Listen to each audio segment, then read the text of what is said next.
어, 오늘 제가 드리고자 하는 이 부분은 여기 제목이 뭡니까? 제가 꿈꾸는 게요. 우리나라가 이 복지국가를 꿈을 꾸지만은 저는 이게 Civil Welfare State, 시민복지국가라는 용어를 제가 좀 한번 써봤습니다. 이거는 뭐냐면은 시민이 주인이 되는, 그리고 시민이 주체가 되고 또 시민이 좀 더 움직여지는, 우리가 왜 이런 이야기를 드리느냐 하면요, 요즘 여러분들이 여기 지금 복지를 하는 분들이 많으시다고 제가 이야기를 들었습니다. 맞습니까? 복지관에서 오신 분들이 많고, 그러면은 저하고 여러분들은 소셜 워커로서는 같은 또 그겁니다. 하나의 전문성을 가지고 있는 그런 차원에서 볼 수가 있는데, 우리나라에 지금 이 공공부조 제도 일환인 국민기초생활보장제도, 최저생계비를 아무리 올려줘도요, 사람이 의존적인 타성에 있으면은 절대로 변화가 있지를 않습니다. 사람은 내가 객관적으로 남으로부터 인정을 받고 또 내가 할 수 있는 뭔가를 생각하게 될 때 그 사람이 활력이 나고, 돈이 많고 적은 거를 떠나가지고요, 사람은 누구나 생명이라는 것은요, 보람, 그런 뭔가 생산을 하기를 원합니다. 그렇지 않고 의존적으로 돈만 받고 그렇게 하는 것이 아니에요. 의존성에 길들여지면은 사람들이 안 된다는 겁니다. 그래서 복지를 자칫 잘못하면은 마치 공짜고 의존적으로 해줘야 되고, 돈 받는 것이 무슨 그거는 권리이고 해야 될 일은 안 하고, 그건 아니에요. 그래서 내가 선택해서 노숙인이 되고 하는 것은 좋지만은요, 그거는 저도 국민기초생활보장제도, 옛날에 DJ 대통령 시절에 국민기초생활보장제도를 만드는데 제가 참여연대를 처음 만들고요, 박원순 서울시장도 있지만요, 그때 사무처장이고 저는 사회복지위원회 위원장이었어요, 초대. 그것이 나중에 1999년도 국민기초생활보장법이 만드는 큰 계기가 됐죠. 그렇게 하면서 그 뒤에 제가 참 많은 회의를 느꼈어요. 그리고 저는 대학 시절 때부터 이 빈민운동, 이 지역운동을 했어요. 그래서 그 당시에 그때 재정구 의원도 만나보고, 청계천에, 그리고 또 김진홍 목사님도 그때 만나고, 지금은 상당히 제가 좀 김진홍 목사님에 대해서는 굉장히 그걸 하죠. 가장 존경하던 분이었는데 가장 존경을 하지 않은 분으로 바뀐, 역시 사람이 좀 권력의 맛이라든가 대접받는 맛을 느끼게 되면은 사람이 그게 되는 거예요. 그렇게 되는데, 제가 그러면서 굉장히 제가 한평생 고심하는 게 그런 거였어요. 이분들을 위해서. 그리고 또 제가 생활보장위원, 노사정위원도 했었어요. 그렇게 하면서 이분들 한 시간에 지금 최저임금 한 1,000원을 더 올려주기 위해서 말이죠, 얼마나 치열한 논쟁을 붙거든요. 특히 기재부 거기 노는 거기 있는 국장들하고 그렇게 해가지고 했는데, 그건 지금 제가 사회복지에 가르치는 것만 해도 금년이 딱 그겁니다. 제 32년째예요. 그렇게 하면서 회의를 참 많이 느끼는 게, 그렇게 싸움을 하고 그렇게 했는데도 이분들이 가지고 있는 것은 그게 아닌 거죠. 그래서 제가 느낀 게, 필요한 거, 생존을 위한 돈이 필요해요. 그래서 그것만 가지고 해서는 안 된다는 것을 제가 뼈저리게 느낀 거죠. 그거는 제가 대학 시절에 지역운동, 비민운동 걸 하면서도 느낀 건데요. 그래서 놓은 게 이 시민적 의식을 키워줘야 되겠다는 것이에요. 지금 당장에 피곤하기 때문에 필요는 하죠. 그러는데 그러다 보니까 일에 대한 것이 자꾸만 형식적이 돼버려요. 그리고 우리가 이 사회복지 정책을 하고 하는 거기에 있는 연구하는 학자들조차도 실증에 사람의 마음을 읽지를 못해요. 그래서 이래 가지고는 안 되겠다는 겁니다. 인격적인 대우가 돈으로서 하나 던져주는 걸로서 그거를 즐겁게 받는 걸로 되는 것은 아니거든요. 물론 이거에 사실은 이 지난한 힘든 일입니다. 아마 그거는 여기 특히 이 사회복지를 하는 분들은 그거 잘 아실 거예요. 그런데 또 현장에서 또 이야기를 들어보면은 그런 이야기를 참 많이 들어요. 우리 때만 하더라도 우리는 실습을 2년간 했어요. 봉사를 1년간, 내가 3년 동안을 대학 다닐 때 그리고 실습을 무려 12학점을 했어요. 우리 때는. 근데 요즘은 3학점밖에 안 하죠. 근데도 그 뭡니까? 물론 인건비 그 여러분들 보수는 적고 그렇기 때문에 있지만은 옛날에 비해서는 그래 상대적으로 볼 때는 말이죠. 그런 측면들이 있거든요. 그러니까 전부 다 권리에 대한 찾으려고 하는 것은 강한 데 대해서 해야 될 그 책임의식.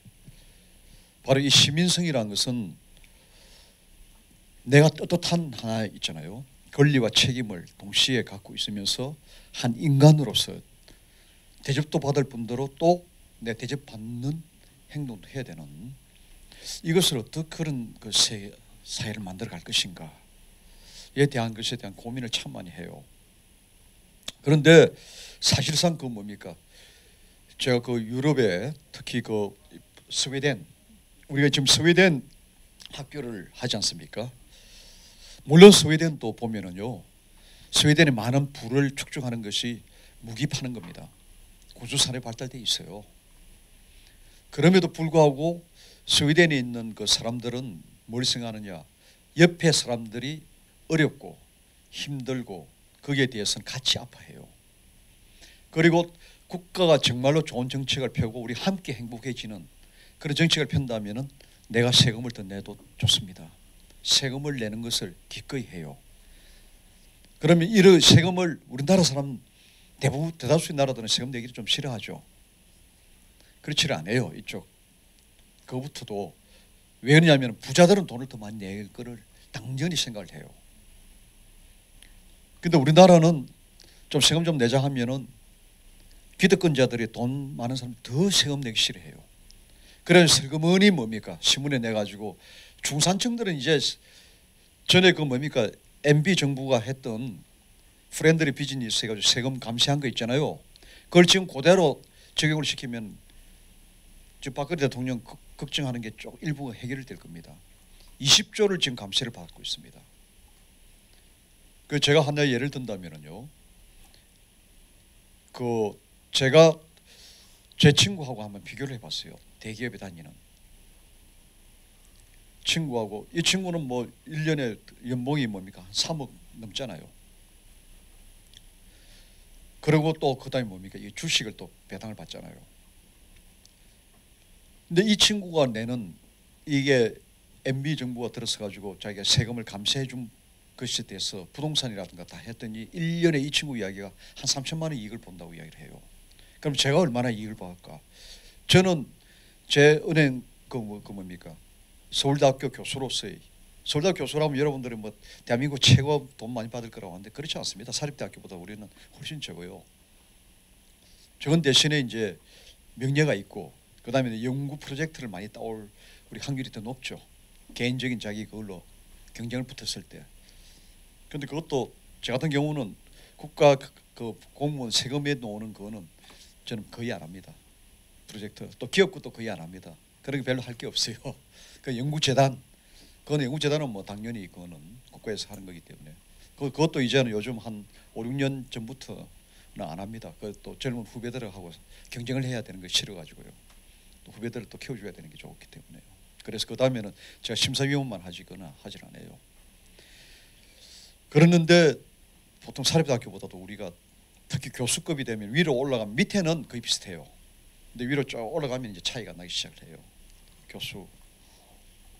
제가 여하튼 사립대학교 꽤 좋은 사립대학교들하고 비교하면 연봉이 한 2,500만 원 적습니다. 제가 적게 받아요. 여러분들 아마 소셜워크 1년 연봉만큼 제가 한 사람 분을 적게 받는다는 이야기죠. 그런 게 있는데요. 제가 이야기하고 있는 그렇게에도 불구하고 저는 대한민국 10% 내에 들어가는 소득자입니다. 사실은 그렇죠. 소득으로만 따진다면은. 그런데 제가 이익 본 거는 얼마인 줄 압니까? 제가 계산을 한번 해봤더니 한 300만 원. 내 친구 10분의 1밖에는 이익을 안 봐요. 제가 그래서 그때 이야기한 거는 제 300만 원 그대로 세금 내겠다. 같이 세금 내자. 거기서 플러스 내가 100만 원 더 내고 너는 내가 100만 원 낼 때 너는 1000만 원 더 내는 게 아니냐. 그렇게 하면은요 35조가 더 그칩니다. 제가 300만 원은 감시된 거 아닙니까? 그거 말고 그대로 두고 100만 원 더 내야 되지 않겠습니까? 5년 전으로 되돌려 간다면은 MB 정부 전으로 그죠? 제가 300만 원 이익 봤다면 여러분들의 월급 가지고서는요 1년에 100만 원도 이익 안 봤을 겁니다. 근데 지금은 빈익빈 부익부가 돼가지고 그 뒤에 소득자가 더 많아졌잖아요. 더 받는 액수가 더 높아진 거죠. 여러분들 요즘 보죠. 기가 찰 노릇이에요. 요즘 공사뿐만 아니고 모든 임원들 받는 돈이 5억이 요번에 국회 법이 만들어집니다. 5억 이상 되는 모든 조직체의 임원들은 공개하게 돼 있어요. 그 숫자가 무려 얼마나 준답니까? 대체로 지금 그 숫자가 거의 몇천 명 정도 된다고 봅니다. 5억 이상 되는 사람들, 월급을 받는 사람들을 이제 공개를 하고 그 오픈을 시키겠다. 그만큼 대기업들 임원들은 많다는 이야기고요. 때로는 공사기관에 있는 임원들조차도 그런 사람들이 있을 거란 이야기예요. 그 정도로 이런 사람들 세금을 그러면 어떻게 냈느냐? 많이 안 낸 거죠. 여러분들 그래서 제가 오늘의 이 스웨덴에 우리가 배워야 될 게 뭐냐? 저는 정세운동을 좀 하기를 바라요. 해봐야 옛날에서 조금 더 낼 겁니다. 저는 지금 여기 계신 여러분들 중에서 저보다도 300만 원 이상 더 내지는 않을 거라고 봐요. 좀 더 오르면 아마 한 달에 뭐 한 10만 원 내외일 겁니다. 아마. 거기에 비해서 소득이 더 많은 사람들은 훨씬 더 많이 내는 그게 되는 거죠. 그런 거로 만들어내야 되지 않겠습니까? 그런데 덩달아서 막 신문에 막 세금 많이 낸다 뭐 이렇게 해놓으면 겨우 우리는 100만 원 이익 볼 때 이쪽에서는 뭡니까? 2천만 원, 3천만 원 세금 안 내는 거예요. 그걸 따진다고 본다면은요. 근데 지금 물론 저는 그거는 생각을 해요. 그러다 보니까는 막 지금 요즘 뭐 페이퍼 컴퍼니 해가지고 지하 경제에 있는 거를 지금 끌어주면 되는데 그거는 이명박 대통령이 그 역할을 하나 잘 해준 것 같아요. 그러다 보니 돈 쓸 때는 많고 안 나다 보니까 그런 것까지 이제 끄집어내는 거죠. 끄집어내는 기술들을 막 하고 있는데 그거 가지고는 되질 않아요. 우리나라 지하 경제라는 게 이명박 정부가 한 7, 8%를 더 거두었어요. 그래서 지금은 한 25% 전체 25%가 지하 경제에 있다고 그러죠. 옛날에는 한 2, 3% 됐는데요.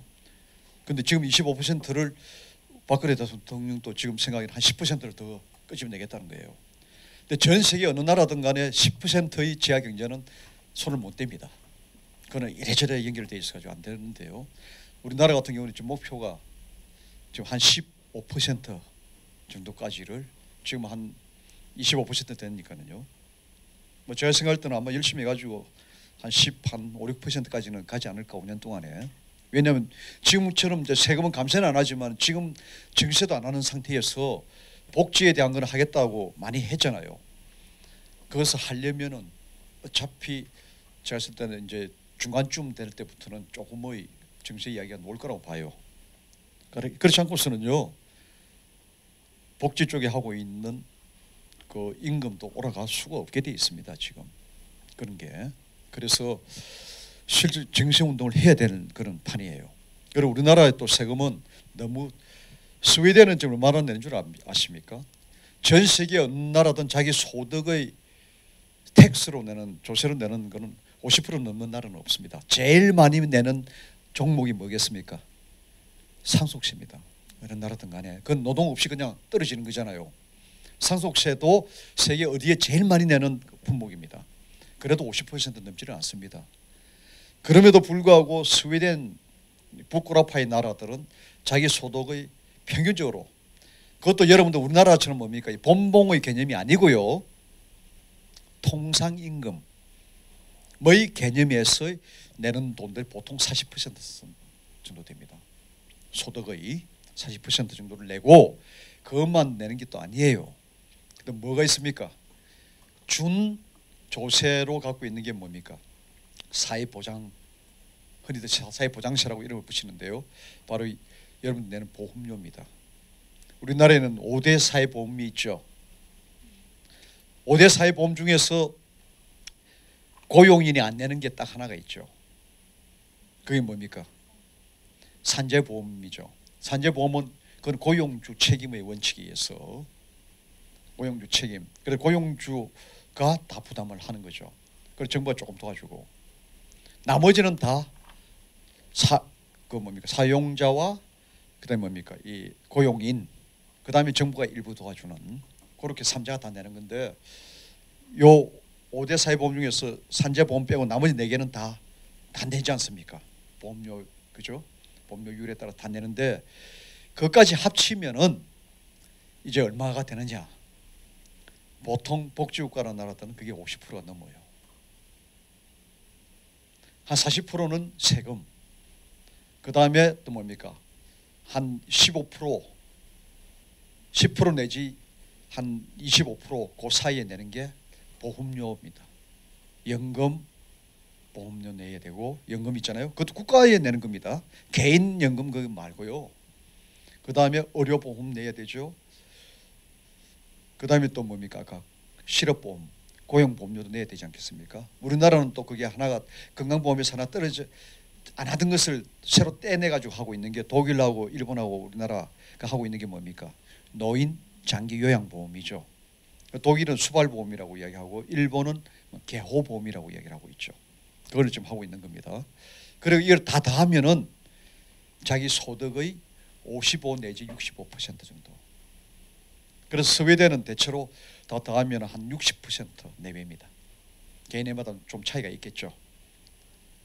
그런 식으로 그 내기 때문에 사회보장도 튼튼하죠. 보험료 그 있잖아요. 튼튼하고 그다음에 또 국민들로부터 내는 걸 그 세금을 가지고 또 뭘 합니까? 일부 보험에도 도와주고 사회보장에도 도와주고 그 다음에는 국민들의 여러분들이 그 전문가들에 대한 임금에 대해서 보전을 해주는 거죠. 이렇게 이루어지고 있는 겁니다. 그래서 돈 없이 뭘 하겠다, 복지 잘하겠다. 그게 바로 뭐냐? 포퓰리즘이죠. 복지 포퓰리즘이죠. 박근혜 대통령은 포퓰리즘에 대한 이야기를 듣기를 싫어한대요. 그렇기 때문에 이제 뭔가 하려면 이제 정세를 해야 되는 거예요. 본인은 감시한다는 이야기는 절대 안 했고 정시한다는 이야기도 안 했어요. 그 이야기를 안 했는데 지금 현재적으로 보면 정세를 안 하면 안 되게 돼 있어요. 그래서 아마 초반부에는 아까 그 지하 경제에서라든가 뭐 불필요한 뭐 건설 같은 좀 더 줄이고 뭐 아마 굉장히 그렇게 하는 것 같아요. 또 그렇게 하면서 또 슬쩍슬쩍 또 뭡니까? 기업은행에 또 그게 정부 지분이 많잖아요. 정부 지분이 한 45% 있는 거를 지금 한 17% 정도는 외국에 매각한다는 거 아니에요. 그런 걸로 해가지고 일부 또 보존을 하겠죠. 그거는 사실상은 뭡니까?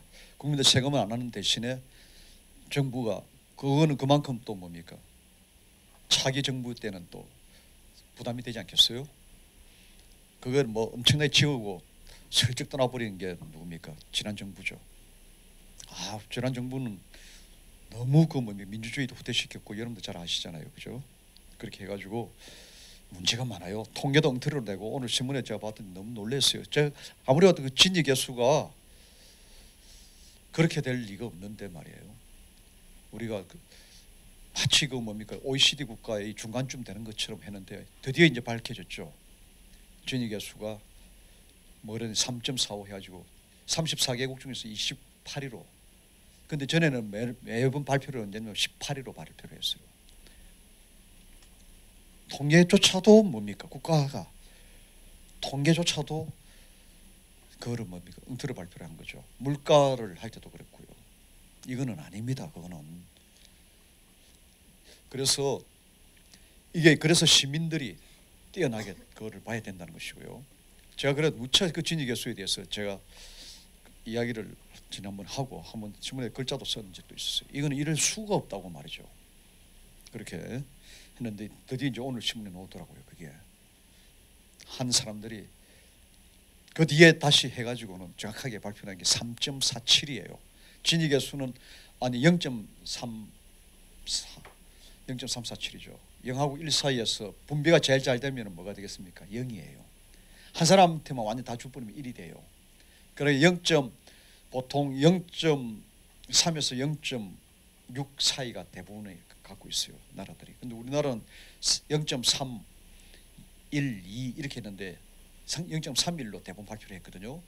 근데 요번에 이야기된 게 0.347로 됐죠. 그 이상하게 빈부의 차이는 자꾸 중산층은 떨어지고 있는데 주의 개수는 계속 좋아지는 거예요, 이게. 그러니까 안에 뭡니까? 몇 가지를 다 나쁜 것도 다 빼버린 거죠. 부자들 그 있잖아요. 부자들 돈하고 다 집어넣어야 되는데 부자들 돈 들어온 거 일부는 빼버리고 있잖아요. 그러니까 몇 명이 갖고 있는 큰 자본들 빼버리고 통계에 넣고 말이죠. 그런 거를 통계 마사지라고 이야기를 해요. 최저생계비도 마찬가지입니다. 정부 예산을 어느 정도 정해놓고 하잖아요. 그러다 보니 최저생계비를 거꾸로 돌려버리는 알겠어요. 그 보건사연구원에서 좀 하죠. 그렇게 하는데 그건 뭐 예산 관계 때문에 일정 부분에 뭐 그럴 수밖에 없는 부분들도 있어요. 있지만은 그게 도가 좀 지나치면 그건 문제가 생기죠. 그래서 이게 시민복지국가를 저는 아까 이야기한 것처럼 빈곤층에 있는 사람들도 일방적으로 받는 뭐 받을 수밖에 없는 그런 부분들이 있죠. 생존을 하기 위해서 그게 있겠지만 실질적으로 그 어떤 좀 인격적 그런 것이 좀 주어져야 되고 인격적인 대우를 해주려면 뭐가 돼야 되겠습니까? 뭔가 일을 할 수가 있는 조금이라도 이런 의존성을 그런 프로그램을 좀 더 정교하게 좀 짜야 되고 하는 그런 그 필요성이 있다는 것을 이야기를 해드리고요. 그리고 이 스웨덴 같은 경우에서는 물론 거기도 부자들이 많죠. 많아도 그런 사람들도 몇 퍼센트 있죠. 그래서 대다수의 사람들이 빈부의 차이를 확 줄이죠. 차이가 그 갭을 줄이고 그리고 아이들한테서도 뭡니까 좀 삶을 좀 행복하게 하고 우리나라에서도 쓸데없이 대학 교육에 가게 하고 그렇게 안 하거든요. 중고등학교 나와도 나중에 받는 사회적인 임금은 대학 나온 사람들하고 비교해 볼 때 하나는 두 종류로 보지 않습니까? 임금을 줄 때 그 기준이 하나는 학력과 교육 경력이고 하나는 뭡니까? 직업 경력이거든요. 자기 일에 대한 직업 경력. 이 두 개로 가지고 하잖아요. 여러분도 또 그렇잖아요. 그래 호봉수 올라간다는 건 직업 경력을 인정해 준다는 이야기거든요. 이 두 가지를 가지고 항상 임금을 핵심이에요. 정하는. 근데 우리나라는 너무 교육 경력에 처음에 이게 너무 비중 차지하고 있어요. 그렇지만 여기에는 그런 중학교밖에 안 나온 사람은 그때 고등학교, 대학교 7년을 뭘로 하겠습니까? 직업 경력이 있잖아요. 직업 경력을 집 넣어주는 거예요. 그러다 보면은 소득의 거의 한 80%에서 90% 선을 가지고 해요. 아무리 박사를 해가지고 해도 물론 그쪽이 좀 더 받죠. 아무래도 왜냐면 공부하면서 투입되는 그 시간과 또 자본이 있지 않습니까? 그런 걸 반영을 하더라도 직업 경력에 대한 것도 굉장히 높이 쳐줘요. 그리고 비정규직도 유럽에 있어서는 우리나라는 비정규직이 55% 평균입니다. 55%좀 좋은 데는 60% 되고요. 그래서 60% 조금 이하입니다. 정규직과의 관계가 하는 일은 거의 비슷한데. 그런데 유럽의 정규직은요 몇 퍼센트 되는 줄 압니까? 거의 85%에서 90% 차이입니다. 거의 90% 가까이 갑니다. 그러니까 자기가 일해서 설사 조금 못한다고 잘려 나간다고 하더라도 딴 데 갈 기회도 있죠. 비정규직으로. 그런 그게 있는데 그만큼 그러니까 시장이 딱 고정적인 뭐 철밥통이란 말도 별로 필요가 없어요. 자기가 또 좀 그거 하면은 또 고용보험 있잖아요. 받으면서 한 6개월 동안 좀 딴 거 비슷한 또 직종 옮길 수도 있죠. 그렇게 되는데 이러한 것들이 다 왜 나타났겠어요? 세금을 많이 내니까는요. 보험료를 또 충분히 내니까는 그게 가능한 거죠. 그러니까 내가 많이 내는 대신에 국가가 신뢰성을 가지고 있기 때문에 좋은 프로그램을 짜가지고 다시 뭡니까? 되돌려 주는 거예요. 유럽의 같은 경우에도 아까 진위계수 있잖아요. 정부가 사회보장 이런 거 안 하고 그대로 내두었을 때의 진위계수는 우리나라보다 조금 나을 정도예요. 보통 얼마 정도 되냐면 거기도 보통 한 3.4 정도까지 됩니다. 근데 문제는 뭐냐? 이게 보전이 되잖아요.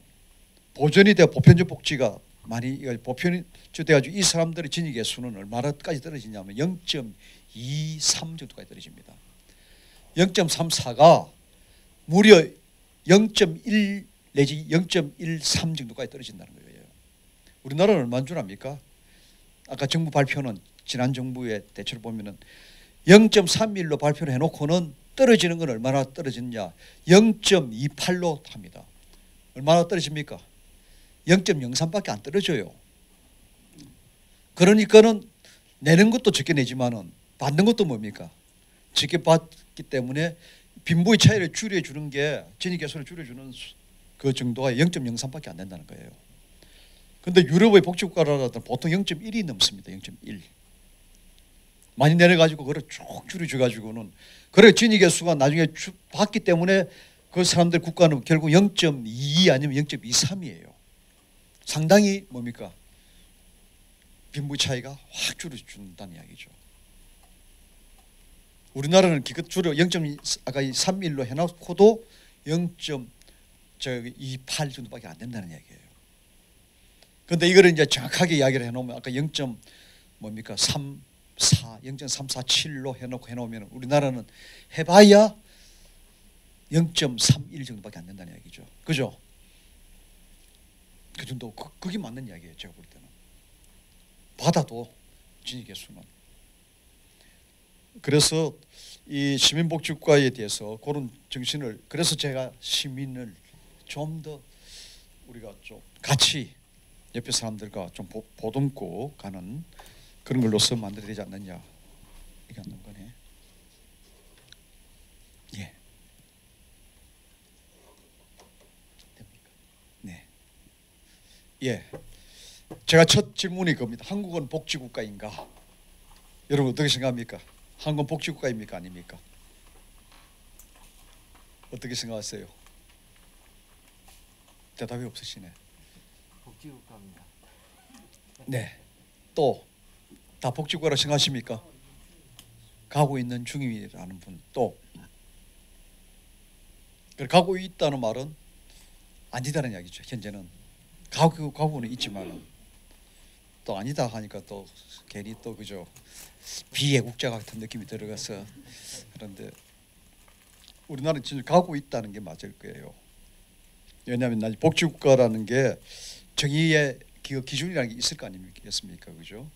그게 비춰본다면은 그것도 상당히 뭐가 있느냐면 저는 한마디로 이렇게 해요. 형식적인 것은 갖춰져 있는데 골격은 어느 정도 갖춰져 있는데 내용물이 엉성하기 때문에 내용물이 아직 속이 좀 비어 있기 때문에 복지국가로 보기는 힘들다는 게 제 지론입니다.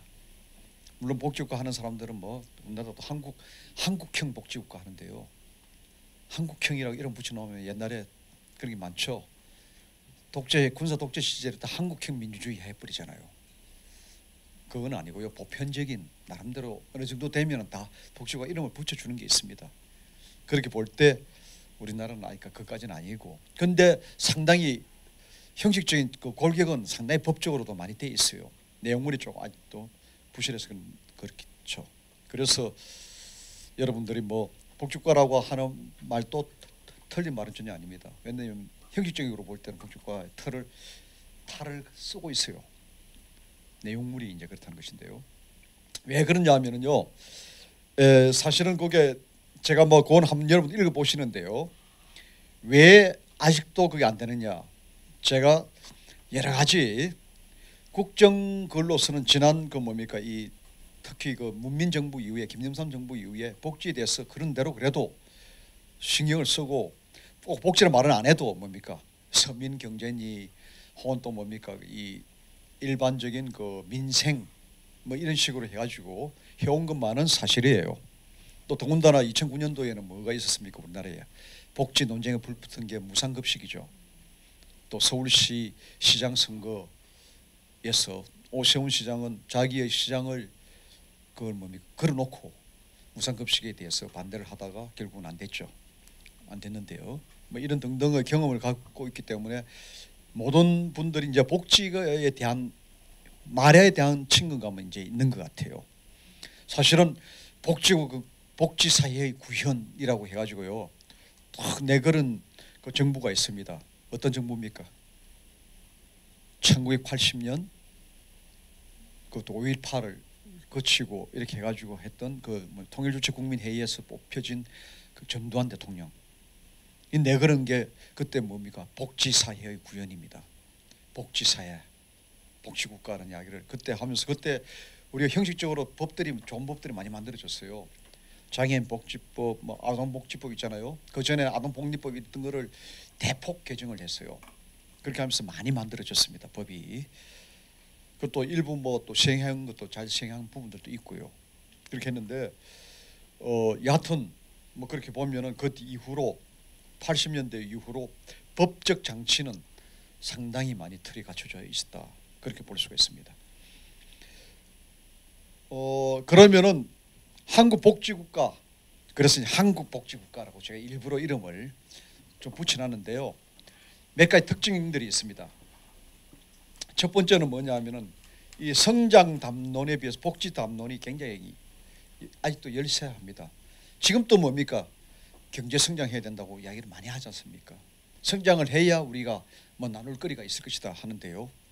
여러분 한번 거꾸로 한번 이런 생각을 해본 적이 있습니까? 우리나라 1인당 GDP가 얼마입니까? 작년에는 외환율 그게 때문에 환산 때문에 그냥 앉아서 23,000불이 됐어요. 우리나라가. 왜냐하면 엔가가 떨어지고 달러가 하면서 우리나라 원화가 같이 올라가 버렸죠. 그렇게 하면서 달러로 계산을 해보니까는 23,000불입니다. 지금 23,000불을 여러분들 그러면 한 가정당 뭐가 됩니까? 다 4인 가족이 있다면 23,000불씩 있으면 살을 곱해주면 얼마가 됩니까? 10만 2천 불이죠. 그죠?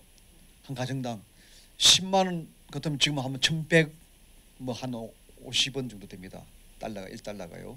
여러분 바꿀 때는 아마 1,100 한 80원 90원 주에 바꿀 거예요.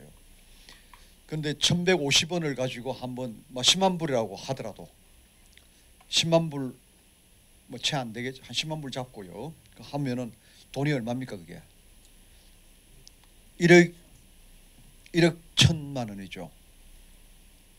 1억 1,000만 원씩 다 가정이 다 되겠느냐 하는 거예요. 가정 4인 가구만 가지고 본다면 우리가 4인 가구로 때처럼 우리나라는 지금 이제 평균 3.3민입니다. 한 가구당 평균이 3.3민으로 돼 있어요. 그러면은 한 가구당 대충 아까 4인 잡고 그랬잖아요. 1억으로 해놓으면은 3.3인 같으면은 뭐가 되겠습니까? 그래도 한 7천 몇백만 원 되죠. 7천 몇백만 원 되는 가정들이 다 돼 있습니까? 1년에 소득이. 물론 여러분 재산은 다 뺀 겁니다. 집이란 재산 빼고 소득만 가지고 인컴. 그거를 갖다 이제 뭐라고 얘기하면 보통 이런 거를 스토크가 아니라 그 바로 들어오는 플로우라고 이야기를 하죠. 플로우라는 개념으로 경제학에서 플로우의 개념에서 난다고 생각한다면은 막 그까지는 7,500만 원까지도 안 바란다. 우리 가정에 5천만 원만 지속적으로 들어올 수만 있다면 행복하지 않겠습니까? 여러분 그런 생각 안 하십니까? 5천만 원만 내가 죽을 때까지 내 아이도 5천만 원 계속 가정들이 쭉 이렇게 지속만 된다면 그죠? 어느 정도 그렇게 되고 있는 나라들이 바로 스웨덴과 같은 북유럽파들입니다. 아주 쉽게 이야기해서 그래서 거기도 뭐 5천만 원 아니라 어떤 사람은 한 4천만 원만 2인 가족 같으면은 뭐 한 3천만 원만 돼도 되지 않겠습니까? 계속만 3천만 원 된다면은 그죠? 거기에 비해서 또 어떤 사람은 부자들은 1년에 뭐 10억이 될 수도 있겠죠. 그렇지 않겠습니까? 그렇지만 10억이 있는 사람들이 숫자는 불과 뭡니까? 한 5%만 되고 대다수의 사람들은 아까 뭡니까? 제가 이야기했던 3인 가족에서 한 5, 6천만 원 수준 거기 어느 정도 돼 있다면은 굳이 대학을 보내고 공부하기 싫은 공부 나는 공부하고는 담을 쌓고 축구하고 싶은 사람인데 말이죠. 그건 애들을 서울대학교 가라고 축구 머리는 있어도 공부머리만 또 좋다고 해야지 또 그것도 돈 버는 거하고 또 관련도 없고요. 자기 행복해야 되지 않겠습니까? 인간은 태어나가지고 여러분들 100년을 살아도요 날짜 계산해 보면 36,500일입니다. 또 오늘 하루도 또 금방 갑니다. 또 오늘 하루 다 갔을 겁니다. 하루는 금방금방 가지 않습니까? 정말 3만 6천일 사는 게 거의 100세를 사는 겁니다. 그런데 이미 사람들이 또 100세 3만 6천일을 또 눈만 뜨고 정신있게 삽니까? 3분의 1은 시체처럼 잠자고 있어요. 그죠? 3분의 1은 그러니까는 3만 일을 산다고 하더라도요, 결국 2만 일밖에 안 되는 거예요. 2만 일, 2만 몇천 일이에요. 하루 금방 가죠. 2만 일 금방 갑니다. 그거. 그런데 뭘 그게 고민하고 있고 그 2만 일까지도 앞에 있는 게 짐이 돼가지고 말이죠. 불과 2천일 살면서 자살해버리고 그렇지 않아요? 노인 얼마 이제 앞으로 살 날이 정말 보면 한 3천일 정도 될란가 모르겠는데도 자살하는 노인들 계시잖아요. 그렇게 생각 안 드십니까? 인간이라는 게요. 그렇게 이런 나라들은 그걸 생각한 거예요. 인간이 얼마나 살겠느냐. 야, 이건희 씨 너 젊은 애들이 생각하는 여러분들이 이건희 씨보다 더 살 거는 확실하잖아요. 아무리 그게 더 뭐 먹는다고 좋은 거 먹어도 그 70대는 이건희 씨보다는 더 오래 살 거 아니겠어요? 여기 있는 젊은 여러분들이. 그럼 내가 또 행복하게 또 오랫동안 살 기회가 있다고 이렇게 생각을 해야 되는데 쭉 달리고 말이죠. 저 이건희 씨는 행복하다. 그럴 필요가 없는 거예요. 그죠? 이런 인식들, 이런 의식들을 저는 그게 함께 생각을 하면서 삶의 가치를 좀 더 생각을 하면서 그거를 서로 공유를 하고 이런 게 제가 꿈꾸는 게 시민복지국가예요. 그걸 사실은 하고 있는 거예요. 말은 안 해도. 그럼 이런 나라가 스웨덴이 그러면은 200년 전, 300년 전에도 이랬을까요? 아니에요. 불과 스웨덴이 이렇게 된 거는 80여 년밖에 안 됩니다. 100년이 채 안 됩니다. 1890년대까지만 하더라도 스웨덴은 유럽에 있어서는 후진적인 국가들 중에 하나였습니다. 겨우 농업국가. 그렇게 해야 하고 인구도 지금 뭡니까? 스웨덴 여러분들 인구가 얼마 정도 되겠습니까? 예?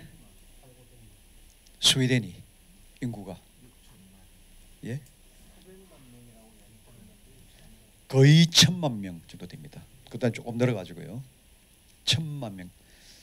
우리나라 남한보다도 국가 크기는 얼마나 되겠습니까? 남한의 거의 한 6점 몇 배 될 겁니다. 남북한의 2점 몇 배인가. 그러니까 한 6배 가까이 될 겁니다. 남한만 한다면. 물론 그런데 이제 그게 살지 못하는 땅들도 많죠. 그럼에도 불구하고 해 나가는 그것이 말이죠. 후진적인 나라가 불과 한 90년 역사 속에서 말이죠. 이루어내거든요. 본래 스웨덴 북구라파들은 옛날에는 뭡니까? 누구의 후손들입니까? 해적들의 후손들이죠. 바이킹이라는 게 뭐로 먹고 살았습니까? 배 약탈해가 살았잖아요. 해적. 그래가지고 일부가 영국에까지도 쳐들어가지고 영국을 일부 함락시키기도 그랬어요. 그게 AD 3세기 때는 그렇게 했어요. 그게 요크라는 데 가보면은 우리나라 수원처럼 요크가 제가 옛날에 헐에 있었다고 아까 설명을 한 영국에 또 헐 대학에 좀 있었어요. 그랬을 때 거기에서 1시간 좀 들어가면 요크라는 데가 나옵니다. 그게 옛날에 바이킹이 쳐들어간데 헐을 항구 도시로 거쳐서 쭉 육지로 가가지고 자기네들이 그게 건설을 한 거예요. 그래가지고 로마 시대 때 그 있잖아요. 모양을 그대 따가지고 그 가면은 그게 좀 뭡니까 무너지고 이렇게 된 그 그대로 남겨놓은 게 있어요. 마치 우리나라 수원처럼. 그래서 영국에서는 이 요크라는 데가 고도시 중에 하나죠. 역사 긴 도시. 그 요크를 따가지고 그쪽에 있는 건너간 사람들이 미국에 가서 뭘 만들었습니까? 새로운 요크다 해가지고 그게 뉴욕입니다. 뉴욕이 오늘날 세계적인 그 제1의 도시죠. 그런 그게 다 있거든요. 그래서 우리가 다시 돌아가지고요. 이 복지 담론이 우리나라가 너무 적다는 겁니다. 그렇다면은 제가 또 하나 말씀을 드리고자 하는 것은 복지는 뭐냐는 겁니다. 제가 지난 첫 번 시간에도 그거를 먼저 했는데 여러분들 한자로 한번 써보실 수 있겠습니까? 복지를 한번 써보십시오. 복지. 복자는 대체로 뭐 그림을 그릴 거예요. 하도 어릴 때부터 복자를 젓가락 뭡니까 숟가락부터 봤고 밥그릇에서부터 봤기 때문에 좀 그릴 볼 수 있겠습니까? 예. 지자도 한번 그려 보십시오. 지를 좀 쓰는 것 같아요. 그러면은 복할 때 맨 왼편에 있는 거 있죠. 왼쪽 편에 있는 그게 뭡니까? 볼시자입니다. 볼시자. 그죠? 볼시자고 오른쪽에 있는 복자에서 그 들어가 있는 게 그 뭡니까? 저거를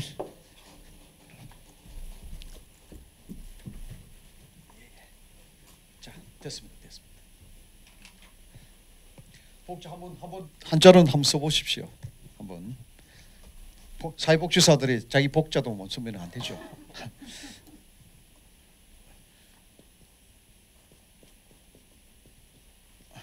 복 맞죠? 복지사 할 때는 또 사자는 뭐로 씁니까? 서승사자를 씁니까? 아니에요. 선비사자를 씁니다. 선비사자를. 서승사는 그것밖에 없어요. 교사할 때 사자. 가르치는 직접 교육을 하는 사자밖에 없고 나머지 모든 직업의 전문가들은 보통 선비사자를 씁니다.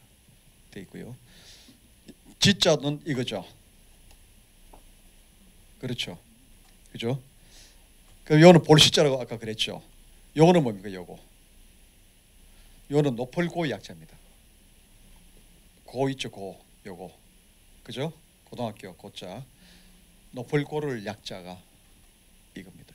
이거. 요거는 뭡니까? 밭전자죠. 그러니까 이때 이 복의 개념을 뭐로 봤느냐? 밭에서 나는 것을 높이 쌓아나는 것을 흐뭇하게 보는 겁니다. 풍성하게 있잖아요. 쌓아놓은 거를 쫙. 옛날 같으면 뭡니까? 꽃간에다가 뭐 쌓아놓는 거 있잖아요. 그게 복이 많다는 거예요. 바라보는 것만 해도 흐뭇한 거예요. 옛날에. 그러니까 이건 대단히 좋아해요. 이 복자를. 이게 무슨 복자입니까? 복자죠. 요 지는 무슨 지자겠습니까? 이건 무슨 지자입니까? 지지라고 할 수가 없죠. 왜 그렇겠습니까? 지라는 데서는 뜻이 아니죠. 복은 뜻이 다 담겨져 있는 거잖아요. 그래서 이런 복자인데 지지자는 하면 안 되죠. 땅지자도 있고 그다음에 뭡니까? 여러분들 가지지자도 있고 뭐 지자가 많잖아요. 그죠? 이 지자는 무슨 지자겠습니까? 이것도 복지자입니다. 복지자. 복지자예요. 우리 사회복지사들이 이 지자도 뜻도 모르고 그러니까 이게 교육이 엉망이고 요즘 큰일이에요. 사실은 그 말은 무엇을 얘기하느냐? 가르치는 선생들도 문제라는 이야기죠. 자기 논문이나 열심히 쓰고 앉아있지 현장에도 잘 안 나가고 있네. 요즘 젊은 교수들 또 근데 또 젊은 교수들은 욕을 할 수도 없어요. 체제를 그렇게 만들어 나가니까요. 가르치는 데는 뒷전이에요. 이제 자기 논문 해가지고 빨리빨리 승진하는데 몇 편 이상 돼야 되고. 그럼 이걸 누가 만들었느냐? 교육부가 만들었다. 천만에요. 역시 그거는 자기 딴 교수들이 그렇게 만드는 거예요. 스스로가. 자기는 꽤 실력이 있고 자기는 뭘 한다고 해가지고 다 잡아야 된다고 생각하는 것이죠. 그 교수들이 복지부 장관 되고 뭘 되고 교육부 장관 되고 뭐 되고 하니까 총리가 되고 하니까는 다 총리도 보십시오. 때 서울대학교 교수하던 사람들이 많았어요. 자, 그건 안 좋은 거죠. 사실은 좀 더 자유롭게 해주고요. 사람들이라는 게 편안해야 뭔가 일도 더 잘하지 쪼온다고 되는 게 아니에요. 자율성을 갖게 해주는 게 이 조직의 원리죠. 생명의 원리예요. 생명을 보는 원리가.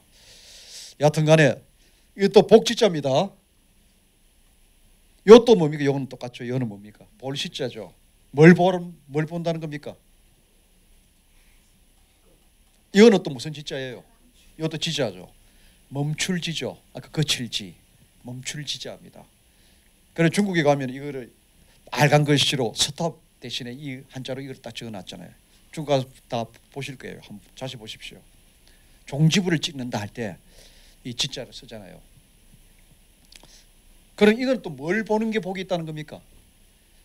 거치고 멈추는 것을 보는 게 복이 있다는 거예요. 이게 또 대단히 좋은 의미가 있죠. 이건 뭘 뜻하느냐? 한없는 인간의 그 욕심, 탐심, 욕망을 어느 정도에 가서는 멈추라는 거예요. 멈추는 게 복이 있다는 겁니다. 우리나라 재벌들 치고 형제간 싸우지 않는 경우 없었죠? 무려 부모하고 자녀까지도 싸웁니다. 한번 보십시오. 우리가 대한민국에 한번 보십시오. 지금 20대, 30대 기업들 한번 보십시오. 하나도 싸운 적이 없습니다. 여러분 생각할 때 그렇잖아요. 이거 돈 또 몇천억 있는 사람이 왜 또 몇천억 더 하려고 싸우느냐. 삼성 그랬잖아요. 그러다 된통 요번에 오히려 더 역으로 당해버렸죠. CJ 아들이 이맹희 씨잖아요. 이건희 씨 형님이잖아요. 근데 삼성은 놀랍게 미리 준비를 잘 해놓고는 부도덕적인 거는 벌써 몇 년 전에 다 처리를 해버린 거죠. 근데 여기는 아이가 처리 안 하고 있다가 아들이 된통 당하잖아요. 그래서 중앙일보부터 더 크게 내놨잖아요. 그때. 어떤 멈추는 게 복이 있다는 이야기예요. 그래서 이게 본다면 이게 참 복지의 그 철학 가치를, 그러니까 사람들은 기본적으로 복은 어느 정도는 있어야 되겠죠. 풍성하게 가능하면은. 근데 그게 풍성한 정도가 이제 점점 더 올라가면 어떻게 되겠습니까? 탐심이 높아지면 그게 불행의 싹이 되는 거예요. 불행의 싹이 되는 거죠. 오히려 나눔으로써. 여러분들이 잘 아는 워렌 버핏이라는 미국분. 그 다음에는 뭐가 있습니까? 우리나라에도 얼마 전에도 왔죠. 박근혜 대통령 만나고 간 윈도우 창시자 누굽니까? 빌 게이츠. 이런 분들이 만드는 그게 있습니다. 굿 리치 서클이라는 게 있어요. 그래 좋은 부자들의 모임. 지금 봤더니 무려 지금 한 5, 6년 사이에 한 30명 정도 모였대요. 그럼 그 기준을 뭐로 두느냐? 그 모임에 들어오려면은 뭘 딱 정해야 되냐면 자기 재산의 절반을 내가 죽고 난 뒤에 사이에 환원하겠다는 그 조건이에요. 근데 워렌 버핏 같은 분은 몇 퍼센트를 자기가 조건에 썼습니까? 90%를 사이에 환원하겠다는 거예요. 그렇게 되어 있습니다. 그리고 자기는 또 재단을 만들어도 될 거를 갖다가 안 만들고 어디다 다 돈을 지금 다 주고 있습니까? 빌 앤 밀렌다 파운데이션에 줘요. 그 빌 게이츠 재단이 아니에요. 빌 앤 미린다 파운데이션이에요. 정식 명칭은 뭐냐 하면은 자기 빌 게이츠 마누라 이름이 뭡니까? 미린다거든요. 빌 앤 미린다 파운데이션이에요. 왜냐하면 이렇게 돈을 번 것은 아내의 수고와 아내의 사랑이 있었기 때문에 가능했다. 그래서 빌 앤 미렌다 파운데이션이에요. 근데 우리나라는 빌 게이츠 재단이라고 그렇게 얘기하는데요. 그게 아니고 빌 앤 미렌다 파운데이션이에요. 그래 거기 돈에다가 그걸 다 주죠. 워렌 버핏은. 왜냐하면 이게 믿을만하고 자기 이름을 날릴 것보다도 더 효율적으로 잘 쓸 수 있는 쪽에다가 돈을 계속 줘요. 그 돈의 일부가 우리나라에 빌 게이츠는 우리나라에 대부분 한 2, 3년마다 꼭꼭 한 번씩 오게 돼 있습니다. 본인 와요. 또 왜 오느냐? 우리 서울대학교에는 한 번씩 와요. 그 앞에 서울대학교 낙성대 그 옆에 뭐가 있느냐 하면은 유엔에서 해준 백신 연구소가 있습니다. 국제 백신 연구소. 이거를 우리나라가 따온 거죠. 백신 연구소에. 거기 들어가는 돈의 한 80% 이상을 바로 어디였냐? 빌 앤 미렌다 파운데이션에서 돈을 대줘요. 유엔에다가 주고, 물론 유엔에서 정한 기구죠. 그리고 우리나라가 거기서 한 10% 정도 냅니다. 우리나라 정부가. 그 일을 반기문 총장이 해낸 거예요. 우리나라에 그 하고. 그리고 우리나라에 또 의학생들의 그 실력이라는 게 요 근 10년 사이에 굉장히 우수한 애들 간다는 거 다 알잖아요.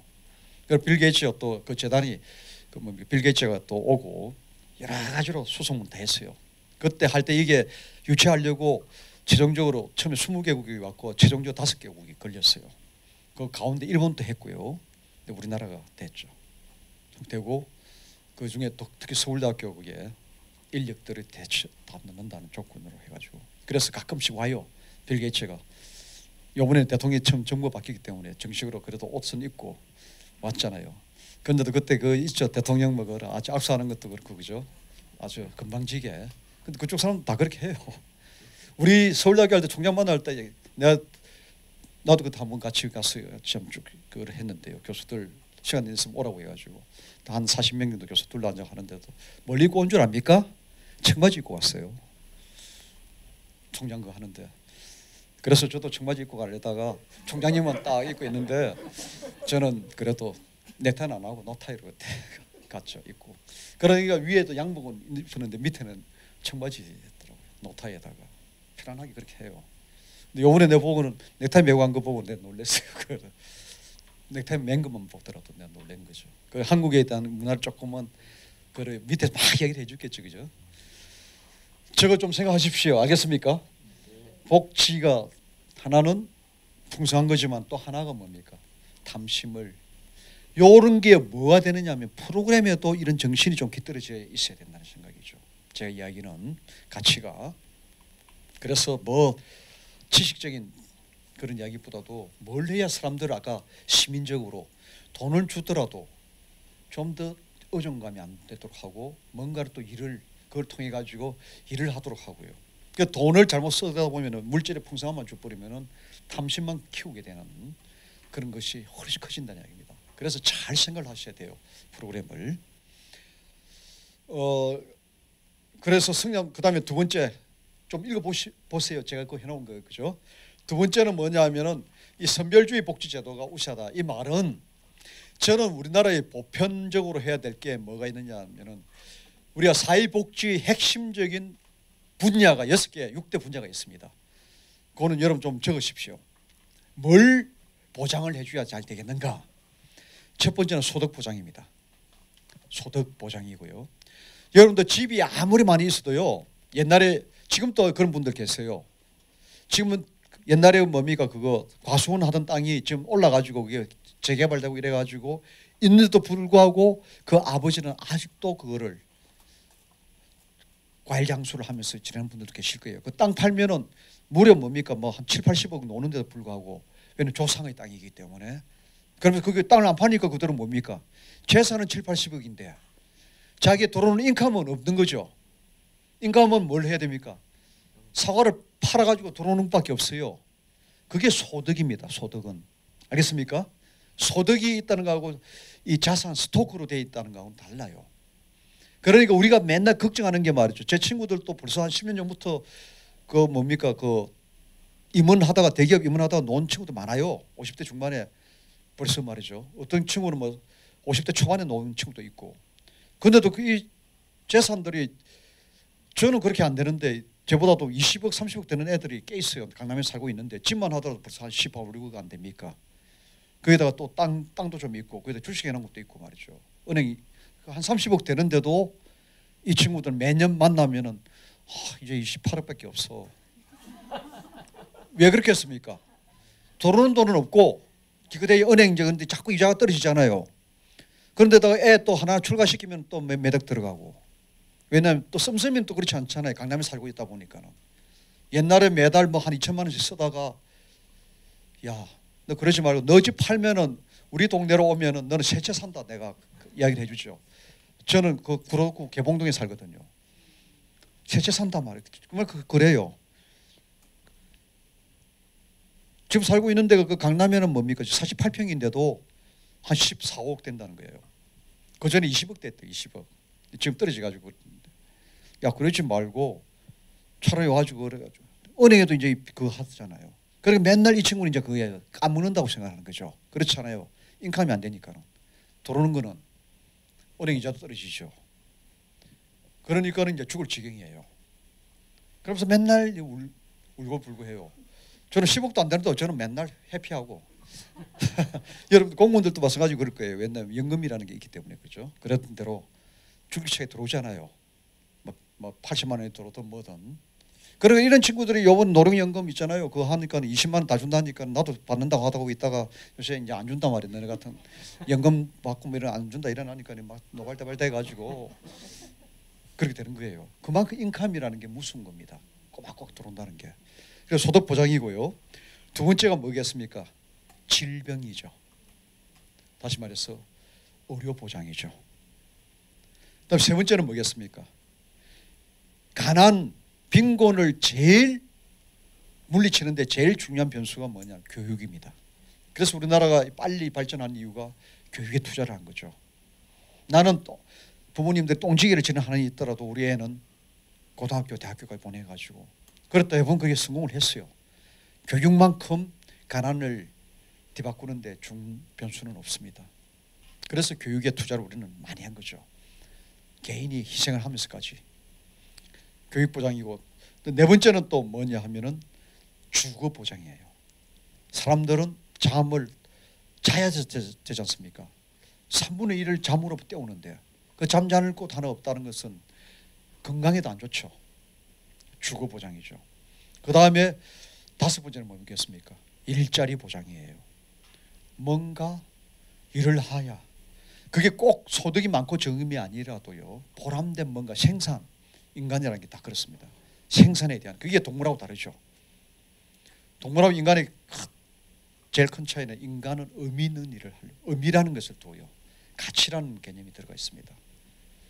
근데 여러분들 개나 고양이는 가치라는 개념이 없어요. 우리는 가치라는 게 있기 때문에 지금 당장에 내가 배가 고파도 참죠. 그래서 개들은 못 참잖아요. 본능에 움직이잖아요. 그거는 의미를 부여하기 때문에 그래요. 그래서 허리를 동여 매고 그러고도 우리 애 행복해지면 나는 동여 맨 게 아무것도 아니에요. 그게 우리 부모님들이 특히 어머님들이 그렇게 눈물로서 키운 거 아닙니까? 그게 우리나라가 지금 이렇게 된 거 아니겠어요? 그게 동물하고 다른 거예요. 그런데 요즘은 의미가 상실하는 시대가 되고요. 오직 뭡니까? 동물처럼 돈만 밝히는 거예요. 돈만 되면 모든 거 다 한다. 천만에요. 돈으로 안 되는 게 너무 많아요. 아까 그렇죠. 형제 우애 다 사라지잖아요. 원수처럼 여겨요. 그 사람들은 쳐다보지도 안 해요. 한번 법정에 한번 들어서면요 쳐다보지도 않습니다. 그 다음에 마지막 지금 5가지 했죠. 마지막이 이제 뭐냐면은 그게 복지 서비스입니다. 다시 말해 복지 서비스라는 게 뭐냐? 돌봄에 대한 보장입니다. 돌봄 보장입니다. 옛날에는 돌봄을 주로 어디서 했습니까? 대가족에서 다 했어요. 할아버지 할머니가 다 키워주고 애도 키워주고. 근데 요즘은 또 치매 노인이 있어도 또 가족들이 뭡니까? 며느리가 다 해준다든가 혹은 또 뭡니까? 딸이 해준다든가 그랬잖아요. 근데 요즘은 그게 안 되잖아요. 이미 핵가족화로 되고 또 집에 여성이 있지 않지 않습니까? 다 능력이 있으면 다 사회에 진출을 하잖아요. 그러니까 돌봐줄 사람이 이제 없는 거예요, 가정에. 그게 놓은 게 바로 마지막 그 뭡니까? 6번째 놓은 게 바로 그거예요. 돌봄 보장입니다. 돌봄. 점점 돌봄은 이제는 가정이 안 됩니다. 사회가 국가가 맞지 않으면 안 되는 거예요. 그러면 돌보는 게 또 옛날 할머니만 그냥 애 엎을 정도 합니까? 아니죠. 같은 값이면은 돌보더라도 좀 더 행복하게, 좀 더 의미 있게 가치 있는 돌봄을 해주자. 그래서 그게 전문가들이 나서고 하는 거예요. 그래서 사회복지사 국가 자격증을 주고 좀 더 그쪽이 잘할 수가 있는 단순히 돌봐주는 정도가 아니고 그래서 돌봄이 뭐로 바뀝니까? 서비스로 바뀌는 거죠. 서비스라는 것은 지식이 필요하고 기술이 필요하다는 이야기예요. 그래서 돌봄에 대한 보장을 해줘야 된다는 거거든요. 돌봄 보장이 물론 제일 늦게 생긴 거죠. 국가가 보장을 해줄 때. 그래서 이 6대 영역에 대한 보장을 보편적 복지라 말은 이 6대 영역에 대한 그 보장을 어느 정도는 해주자는 겁니다. 소득을 어느 정도는 해주자.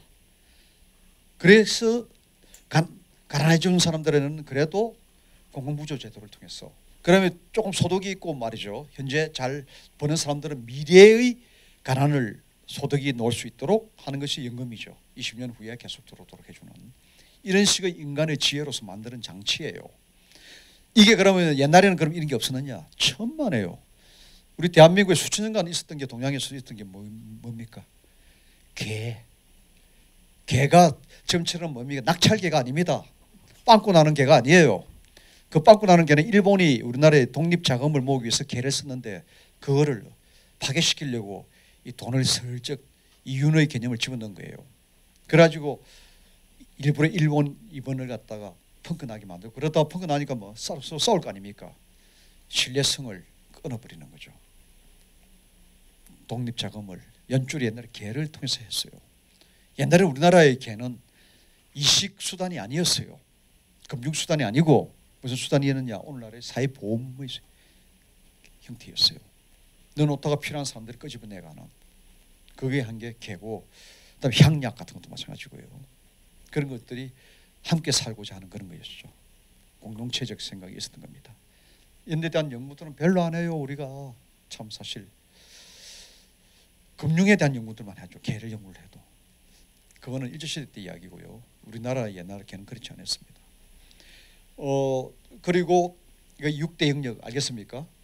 이런 것에 대해서 그 다음에 주거도 일정한 하다 못해서 그래서 공공임대주택을 많이 짓죠. 집 없는 사람들. 그래도 살아야 되니까요. 조그만 방이지만 그래서 최저 기준을 정해가지고 하는 거예요. 그러나 돈 좀 거기서 일을 하면서 그 살면서 뭐 한 5년 내지 10년 동안 일하면 또 자기 조그만 집을 사서 나가둘 수 있도록 말이죠. 이런 정책을 펴야 되지 않겠습니까? 그게 복지 사회 보장의 거예요. 근데 우리나라 지금까지 부동산의 정책이라는 게 다 뭡니까? 그런 이야기를 끝냈다가는 이거는 빨갱이로 몰려요. 사회주의나 그런 게 하지 말이에요. 집도 상품으로 보는 거죠. 보편적 복지의 기본은 이런 것들이 상품인데 탈상품화 시키는 작업이에요. 상품이 아닌 탈상품. 상품에서 아니다. 물론 집도 상품이죠. 그렇지만 이 상품을 일부는 뭡니까? 탈상품적 성격이죠. 인간의 생존을 위해서. 그래도 우리가 그 정도는 우리가 좀 세금을 내서라도 저런 사람들도 조그만 집이라도 하나 줘야 되지 않겠느냐 하는 게 의미가 있는 일이 아니겠어요? 동물은 그런 생각 안 하지만 말이죠. 그런데 우리는 지금 보면은 기득권자들, 공부 많이 했다는 사람들, 지난번에 국학 아시아는 그 교수들, 동물들이에요. 제가 볼 때는. 그건 아니에요. 우리는 의미 있는 일.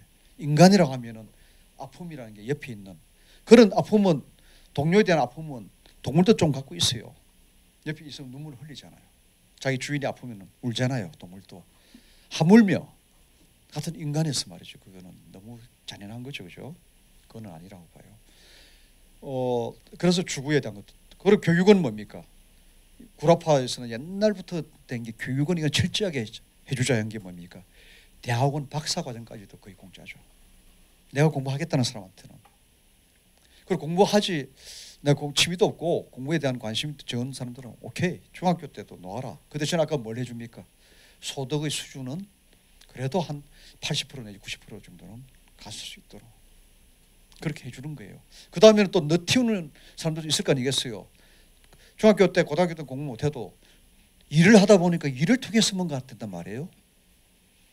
그래가지고 일본에만 하더라도 화학상 지난 몇 년 전에 화학 그 뭡니까 노벨상 받은 사람이 고졸 출신이었잖아요. 우리나라처럼 하등 그 뭡니까 그게 우리나라처럼 학력 그거를 한다고 해가지고 뭐 사이버 대학도 안 갔어요. 화학 그걸 받았어요. 왜냐면 그 실험실에 같이 있으면서 밑에 나다다 주고 하면서 하다가 자기가 뭐 남은 시간에 해가지고 그게 화학상 받았잖아요. 그 사람 갖고 있는 학력이란 고졸이에요. 고졸. 근데도 그 연구소의 분위기가 하도록 만들어줬잖아요. 고졸밖에 안 나왔지만은 자기가 옆에서 깨친 게 10년 동안 하다 보니까는 자기가 뭔가를 깨친 거예요. 이런 식으로 만들어야 되지 않겠습니까? 사실은 이런 사회예요. 그걸 보장을 해주자는 거예요. 그게 보편적으로 기본적으로 주고 나왔죠. 질병도 마찬가지 아닙니까? 외국에 가면은요, 여러분들 우리 여행자조차도 여러분들이 가령 갑자기 맹장염 수술했다 하면은 일단은 다 공짜로 다 해줘요. 약 사는 것만 좀 약값을 사야 될 거 아니에요. 나는 외국인이니까는 사놓고 난 뒤 그 영수증을 가지고 다시 그 하면 청구를 하면은 다시 되돌려 줘요. 한국으로 되돌려 줍니다. 약값에 대한 몇 퍼센트만 빼고 자기 분담금 그래서 유럽에 있는 국가들은 자기 분담금 아무리 비싼 수술을 하더라도 10%를 넘지 못하게 돼 있어요. 자기 분담을. 내가 1억 원짜리 수술을 받았다. 1,000만 원만 내는 거예요. 9천만 원은 국가가 다 대줍니다. 무슨 말씀인지 아시겠어요? 이렇게 해주는 거예요. 근데 우리나라는 보십시오. 병원에 가면 이런 간병비만 해도 얼마나 듭니까? 이 간병 제도로 두고 있는, 이걸 분리시켜가지고 두고 있는 나라는 몇 나라 안 붙습니다. 미국도 그렇게 안 합니다. 여러분들 감옥에 가가지고 있으면 감옥의 책임, 죄수들에 대한 만약에 문제가 생긴다면 그 책임은 누가 집니까? 국에 있는 교도소장이 책임져야 될 거 아니에요. 학교에 가면 누가 또 책임집니까? 교장이 책임지죠. 여러분 병원에 가면 누가 책임집니까? 원장이 책임집니까? 밤에 보호자, 간병인 이길 도리가 별로 없습니다. 무슨 말씀인가 아시겠어요? 물론 의료보험료가 싸기 때문에 간병비에 대한 것도 의료보험료에 집어넣어야 되는데 이런 그게 어디 있겠어요? 그래서 외국 교수들이 우리 과에도 스웨덴에서 온 교수가 한 분 계세요. 아주 유명한 교수인데 신문에도 크게 나오고 그랬어요. 이분이 참 신기한 게 병원에 가면 모든 게 맡겨가지고 하는 거지. 우리는 거기 가서 가족들이 가가지고 우리 마누라 와가지고 맨날 그 제 작년 수술할 때 그랬거든요. 마누라 맨날 밤 12시 되고 간호사가 해야죠 당연히. 그래서 거기 간호사들 중에서는 뭡니까? 움직이만 하는 보조 간호사들이 남자들이 많아요. 그 힘을 써야 되니까요. 그게 오늘 우리가 이야기하는 간병인들이에요. 사실은. 그게 다 누가 돼 있습니까? 간호사 자격증으로서 돼 있는 거예요. 우리나라 같이 이렇게 하는 기괴한 이런 스타일이 없어요. 그래 간병인 제도를 해가지고 병원에 그걸 한다면은 물론 미국 그쪽에도 뭐 유럽에도 부자들은 자기 간병인을 둬요. 그건 자기 돈으로 하는 거고 돈을 더 넣어가지고 더 할 수 있죠. 그래서 기본적으로는 병원에 들어가면 일단 우리는 다 맡겨버리는 거죠. 병원에 모든 걸 맡기면 병원에서 다 알아서 해주는데 그것까지 다 포함을 해도 우리가 내는 돈이 얼마라는 겁니까? 10% 정도밖에 안 된다는 거예요. 이런 것에 대한 보편복지죠. 이게 무슨 말인지 알겠습니까? 이런 게 그 돌봄에 대해서도 마찬가지예요. 그게 들어가는 비용들의 상당 부분은 다 뭘 합니까? 국가에서 대든가 안 그러면은 돈이 좀 부자들은 더 좋은 양질을 받으려면 자기 돈을 더 보태가지고 받을 수가 더 전문가에 갈 수도 있어요. 있지만 대다수는 국민들은 그냥 기본적인 거는 다 받을 수가 있는 거예요. 그러니까 아까 0. 뭡니까? 아까 이야기했죠. 0.34에서 뭐까지 떨어진다고 그랬어요. 0.22, 23까지 떨어지는 거예요. 이런 게 좋은 세상 아니겠습니까?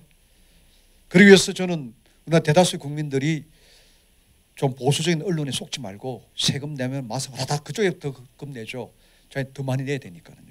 저는 중산층들이 좀 세금을 내자는 운동을 저는 여러분들이 사회복지하는 분들부터 저는 운동을 해야 된다고 봐요. 오히려 난 더 내겠다. 그러면 어떡하겠어요? 우리 100만 원 내는데 저쪽에서 부자들도 100만 원만 내겠어요? 저는 그때 무상급식에 제가 그 텔레비전 나와서 이긴 게 조건이 뭔지 압니까? 왜 부자들 애한테도 줍니까? 했을 때 줍시다. 그게 그거 한다면 그만큼 먹는 것만큼 세금으로 더 내십시오. 내기 싫어서 그런 거예요. 세금. 그렇잖아요. 정말 필요하다면. 아이들은 부모 내 선택해서 태어나는 것도 아니잖아요. 던져진 존재잖아요. 그래서 유엔의 아동권리 협약에도 그게 있잖아요. 아이들은 무차별적으로 해라. 성인들은 좀 차별해도 괜찮다는 거예요. 노력 열심히 하는 사람들은 좀 부자 될 것이고 노력 안 하면은 좀 가난해질 것이고 그건 뭐 어쩔 수 없지만은 아이들은 우리 모두의 아이다는 생각을 가지고 하라는 거죠. 유엔에 그게 있어요. 무차별의 원리가 있고요. 그걸 우리는 사인을 했습니다. 그런 정신들을 우리나라 국내법에는 반드시 동일한 효력을 갖도록 우리가 그때 조인을 했기 때문에요. 그게 원리죠. 그런데 어떻게 오시훈 시장은 법을 한 사람이 그것도 몰랐을까? 기본 정신이 그렇다는 이야기예요. 물론 예산이 다 안 되면은 뭐 그 일부라도 그렇지만 기본 정신은 뭘로 해야 되겠습니까? 아이들에 대한 것은 가능하면은 뭡니까? 선별적으로 하지 말고 모든 아이들 동등하게 해주는 게 기본 원칙이에요. 철학이에요. 어른들은 그렇게 할 필요는 없고요. 근데 우리나라는 또 안 하고 있는 게 또 보편적으로 하고 있는 것 중에 하나가 있습니다. 세계 복지국가라는 나라도 이렇게 안 하는 게 중에 하나가 뭐냐? 65세 되는 노인분들 교통 그 있잖아요. 무료로 타는 거. 이거는 이런 제도는 없어요. 왜냐하면 노인 되면 거기는 다 소득을 젊은 시절에 모아놓은 돈도 있을 것이고, 그 다음에 또 뭡니까? 연금으로 받는 사람도 있고 말이죠. 기초연금 다 일부 주잖아요. 그걸 하는 것이지 왜 부자 노인까지도 다 쓰느냐 말이에요. 그 돈을 가지고는 차라리 뭡니까?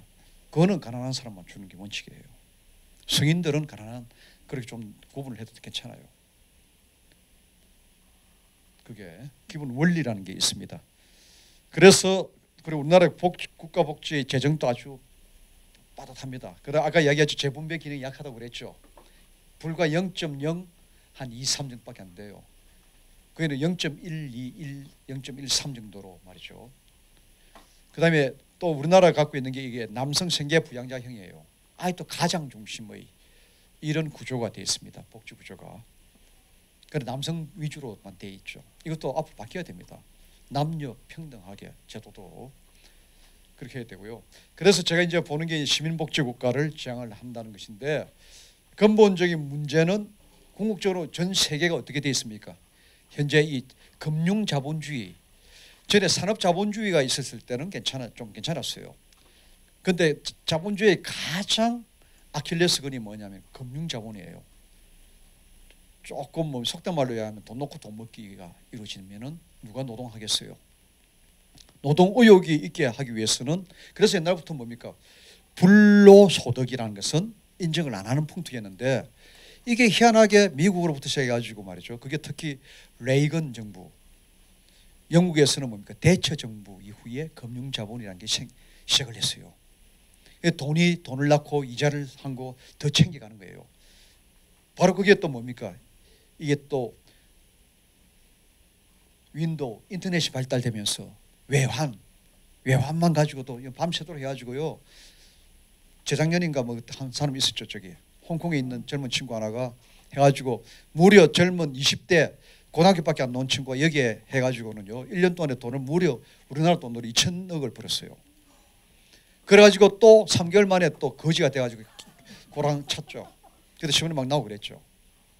그 정도로 외환이 있잖아요. 이거 잘 해가지고 자기 돈 가지고 하는 것도 아니에요. 남의 거 받아가지고 잘 굴려가지고, 요즘 그게 펀드 회사가 그런 거잖아요. 남의 돈 받아가지고 굴려가지고 자기가 나눠 먹는 거잖아요. 이게 금융자본주의거든요. 산업자본주의라는 것은 꿀뚝 있잖아요. 상품 만들어가지고 개발해가지고 파는 건데, 이게 금융자본주의로 됨으로 인해 가지고 미국이 약화되고 세계적 경제 위기가 2008년에 나타났잖아요. 그게 바로 금융자본주의가 갖고 있는 문제 아닙니까? 그러니까 전에 20대 80의 사회라고 그랬죠. 부자 20대 80의 가난한 자로 나는데, 이제는 월가의 그 뭡니까? 금융 그 놓으면서 무슨 바뀌었습니까? 1대 99로 바뀌어버렸죠. 1%의 부자와 함께 99%의, 우리나라도 지금 금융자본주의가 다 전 세계 하기 때문에 아까 무슨 문제 넣었습니까? 5억 이상의 소득을, 연봉 5억 이상의 소득자들이 수두룩하다는 얘기입니다. 적어도 내가 생각할 때는 1000명은 넘을 것 같아요. 법으로 놓을 정도 같으면 뭐 한 30명 잡기 위해서 법을 하나 만들겠습니까? 적어도 이거는 아마 수천 명은 되지 않겠는가. 그러니까 5억 이상 된 사람들은 밝히라는 거예요. 자기 소득에 뭐가 5억이 되겠는가. 그러니까 이게 불과 몇 년 사이입니까? 불과 21세기 1990년대 후반부터 나타난 현상입니다. 불과 15, 16년 사이입니다. 이게 산업자본에서 금융자본으로 넘어가지고 1%는 잘 사는데 99% 나머지가 불행한 거예요. 거기에 뭔가는 이런 그게 세계 공황의 지금 경제 위기에 큰 거죠. 그러고도 그때 뭐 지금 또 월가에서는 또 그게 있으면 그때도 회사는 망해도 다 뭘 합니까? 금융은 망해도 그 돈은 다 어디서 또 집어넣습니까? 국민들이 낸 세금에서 다 또 그걸 부어넣죠. 사적 자금 그 있잖아요. 사적 그 공적 자금으로 다 집어넣지 않습니까? 사실 그래서는 안 되잖아요. 근데 그게 또 무너지면 그게 다 덩달아서 도미노 현상으로 쓰러지는 게 너무 많거든요. 어쩔 수 없이 또 해놓으면 위에 있는 거는 벌써 알고는 먹고 튀어버리는 거죠. 그러면은 뭐 어떤 경우는 수천억씩 먹고 튀어버려요. 그 다음에는 한국 복지관은 어떻게 해야 되는가? 보면 영미식 자유주의 모형이 있고 사회민주주의 모형, 여기 이제 스웨덴이에요. 그다음에 사회투자형 복지국가 모형, 제대로 된 복지국가는 요 세 가지 형태가 있어요. 복지국가가. 그러니까 미국과 영미식 자유주의 모형이 지금 우리나라는 저것조차도 아직까지 안 되고 있는데 아마 우리 지금 박근혜 대통령은 아마 이런 방식으로 더 영미식 자유주의 모형으로 하려고 하는 경향이 좀 있는 것 같아요. 말은 뭐 마치 그 뭡니까 이게 사회민주주의형 같이 보인다고 하지만은요. 근데 정치권에서는 지금 뭘 연구를 하냐면 요 두 가지 형에 대한 연구를 많이 하는 것 같아요. 지금 국회의원들이 지금 우리나라 앞으로 국가의 모델을 어느 나라 국가 모델을 하느냐 했을 때 보면 여당 국회의원들은 독일을 좀 잡고 있고요. 그래서 독일에 많은 연구를 많이 하고 있어요. 그다음에 야당 국회의원들은 뭘 보느냐 스웨덴 연구를 많이 하고 있습니다. 야당은 스웨덴. 근데 둘 다 제가 볼 때는 요 차이가 있는 게 스웨덴은 사회민주주의고요. 이게 특징이 뭐냐면 둘 다 사실은 하나 사회투자형 이게 조합주의형 뭐 그런 건데요. 독일과 프랑스는 사회주의보다는 조합형 복지국가 모델이라고 그래요. 조합형. 그렇게 하는데 좀 차이가 있습니다. 둘 다 공통적인 것은 뭐냐? 둘 다 고부담 고급여예요. 그러니까 고복지 그러니까 고부담 고복지예요. 돈도 세금도 많이 내고 또 많이 받아가는 그런 것은 두 개 다. 영미식은 뭡니까? 영미식은 대부분 보면 중부담 중복지예요. 우리나라는 뭡니까? 저부담 저복지죠. 저복지죠. 여러분 그렇잖아요. 그러니까 적게 내고 적게 받는 거예요. 지금 현재 다 누가 다 알아서 해라는 겁니까? 가게가 다 알아서 하는 겁니다. 가족들이. 그래 교육도 뭡니까? 사교육비가 30% 차지하잖아요.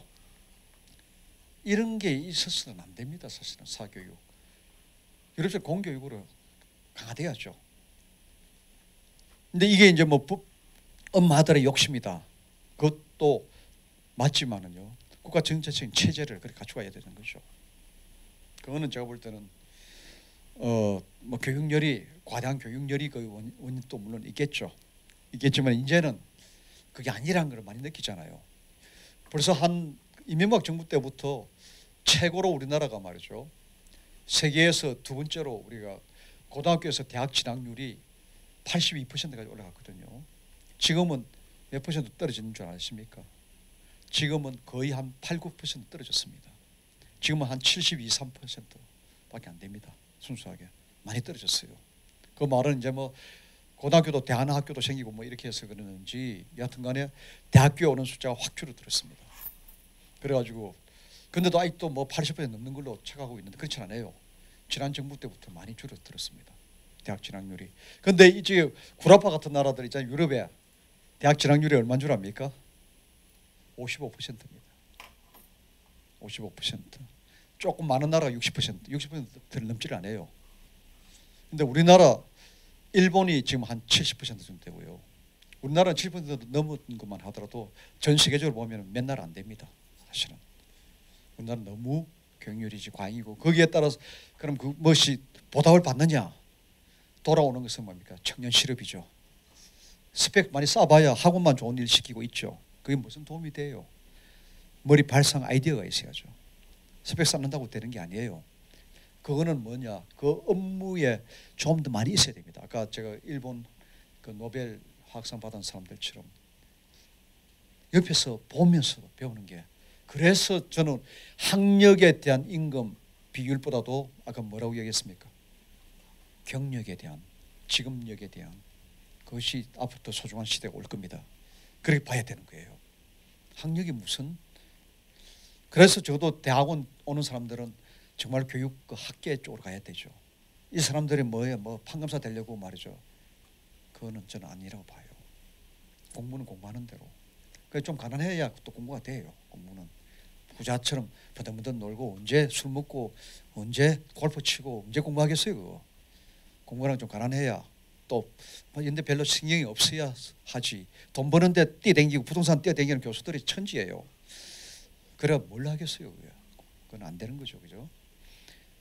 그래서 다 사람들 기능이라는 게 그렇다고 교수가 뭐 더 높다는 그런 이야기는 아니에요. 기능별로 그쪽에 있는 사람들 맞는 그런 특성에 서로 나누는 거죠.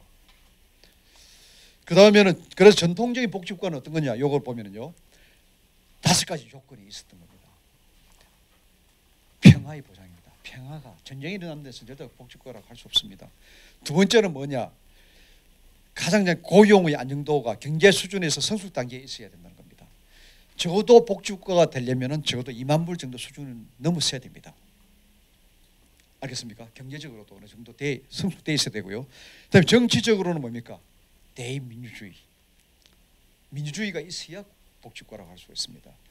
네 번째는 뭐냐면은 국민 개인의 복지에 대해서 국가가 책임을 많이 써야 되는 겁니다. 다시 말해 국가 예산 중에서 얼마나 복지 지출비의 비중이 얼마나 되느냐. 평균적으로 OECD 국가들이에요. 거기서 대부분 복지국가라고 할 수 있는데 평균 GDP 있잖아요. 각 나라 GDP의 22%가 지금 평균입니다.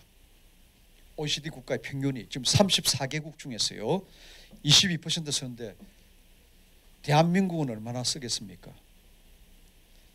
딱 2년간 우리나라가 10%를 넘었습니다. 그게 노무현 정부 4년째 5년째 그때가 10점 최고 많았을 때 10점 우리가 5%까지 갔습니다.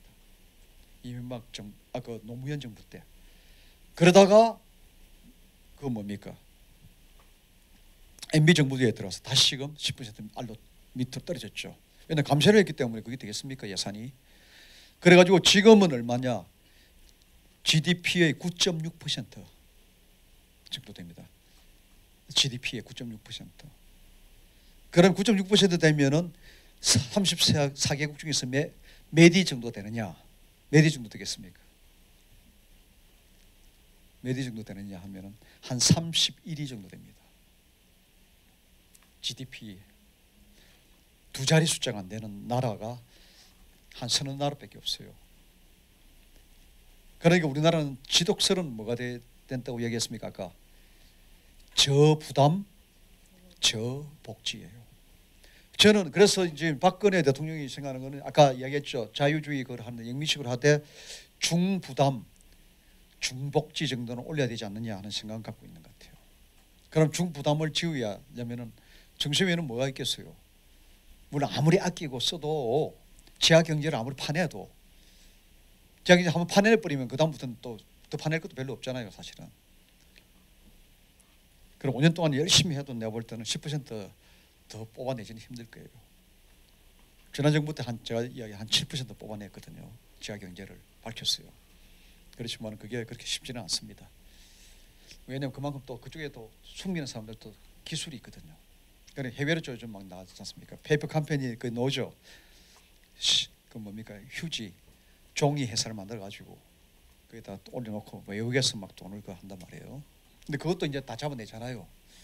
그렇기 때문에 그것도 또 쉽지를 않아요. 그래서 그 다음에 하나가 뭐냐 마지막으로는 사회 문화적인 면에서 반전체주의 속성. 이는 뭐냐면은 인간의 개성을 다문화도 이해를 해주고 좀 더 다양성 있는 있잖아요. 그런 문화가 갖춰줘야 복지국가라는 겁니다. 그래서 다문화 사회를 인정해주는 그런 것이 복지국가라는 거예요. 요 5가지가 이런 걸로 볼 때 우리나라는 아직도 복지국가라고 하기로는 좀 뭐하죠. 여러 가지로. 그런데 지금 이제 가고 있는 것만 확실해요. 그리고 아마 5년 내에 아마 좀 문턱에는 들었을 거고 진입은 할 것 같아요. 대문은 속에는 들어갈 것 같은데 더 나아가겠죠. 저는 우리나라는 저는 절대로 비관적으로 보지 않습니다. 남북의 관계도 저는 제일 중요한 게 경제도 북한과의 관계에서 조금만 더 오고 가고 하는 길이만 생기고 하면은 저는 저 시베리아를 자주 갑니다. 그러나 그 열차를 타면은 전부 다 그 단선이에요. 복선이 아닙니다. 그 넓은 데를 우리나라 건설에 4대강 그 파고 하던 그 굴삭기를 들고 쫙 가지고 거기 하면은 막 야, 이거 끝내주는 건데 말 나라 그게 또 비옥해요. 몽골 같은 데서는요 5m만 파면은 구리가 그대로 나옵니다. 그래 지난 몇 년 전에 뭐한 7, 8년 전에 구리를 파가지고요 돈을 어떻게 쓸지를 몰라가지고 1인당 18만 원씩 우리나라 돈으로 다 한 사람씩 다 주버렸어. 나눠 주버렸어 국가가. 그럼 무슨 뭐 그거는 뭘 하겠다는 건 모르고 하니까는 일단 돈을 다 주버렸어요. 그 정도 파면 놉니다. 그게 또. 그 정도로 비옥한 땅들이 많아요. 거기다 우리가 먼저 선수를 우리나라 가깝잖아요. 바로 열차로 통과해 버리면 금방 가거든요. 이걸 막아놔니까는 안 되죠. 그러니까 이게 배 타고 가지고 또 저 가지고 그렇게 가잖아요. 우리 건설을 하면은 조금 저는 그 참 우리 이명박 대통령이 비즈니스를 하기 때문에 비즈니스는 낮에는 적이지만은 밤에 되면 또 슬쩍 또 천막에 차가지고 또 자기 무기를 팔아먹고 야 그게 비즈니스지. 이거는 무슨 이념을 갖다 대가지고 너무 그걸 해버렸죠. 그러니까 지금 대통령이 지금 골치가 아프죠. 하드라인 다 끊어지지 않으니까 그 하기도 힘들고 막 이런 문제가 있는 것 같아요. 참 어떻게 왜 그 비즈니스 하는 분이 왜 그랬던가 나는 이해가 도저히 지금도 이해가 안 돼요. 장사하는 사람은 오직 이익이잖아요. 국가 이윤. 나는 그래서 저 겉으로는 저렇게 해도 안으로는 뭔가 또 뒷군 뭐를 해야지 뭐 어두울 거라고 생각했더니 맹탕이더라고요. 참 문제더라고요. 문제예요. 그래서 우리가 뭐냐면은 기본적으로 복지국가라는 것은 누가 해야 되느냐? 요건은 아까 쭉 있는데요. 누가 해야 됩니까? 복지는 정치적인 힘이 있어야 됩니다. 그래서 제가 보면은 스웨덴에서도요. 사실은 야당 좀 진보적인 정당이 해내지를 처음에는 못했습니다. 왜냐하면 진보적인 정당에서 세금 구두장하면은 사람들이 반대를 하죠. 들고 일어나서 반대를 하는데 보수적인 그 정당에서 그때 대통령이 됐어요. 그러면서 뭘 했느냐? 설득을 시키기 시작했죠. 국민들에게 설득시키기는 더 좋아요. 보수적인 데서. 그건 왜냐하면 같은 팀이니까는. 같은 기득권을 갖고 있는 사람들이 대부분 보수적이잖아요.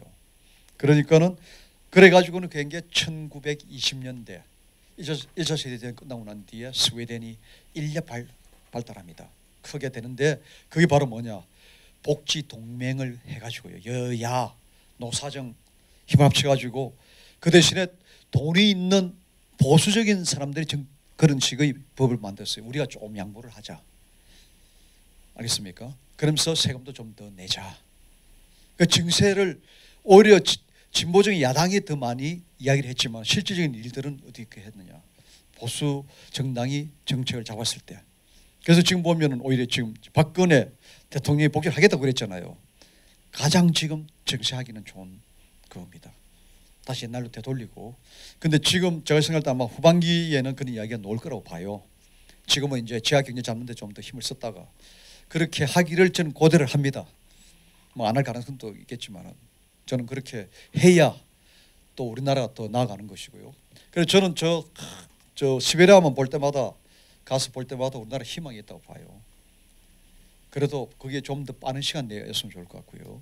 그래서 남북 관계도 지금 뭐 좀 티격태격하고 있지만은 북한은 너무 못 살기 때문에요. 어차피 핵만 가지고는 안 됩니다, 자기네들이. 그렇기 때문에 아마 그것도 좀 지나면은 서로가 놓고 우리 이제 두 번째 놓을 때 우리가 또 조금 좀 양보를 해줘야 되겠습니까? 지금은 그렇게 해놓고 조금 그렇게 가지고 북한을 잘 활용을 하면은요. 그리고 우리나라 제일 좋은 게 뭔 줄 압니까?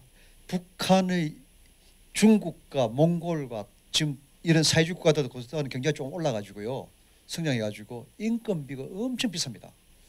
막 굉장히 많이 올랐어요. 근데 북한 인건비는요, 몽골 인건비의 한 40%밖에 안 됩니다. 몽골 인건비. 그래 몽골의 인건비는 우리나라에서 몽골 사면 막 오고 싶어 하잖아요.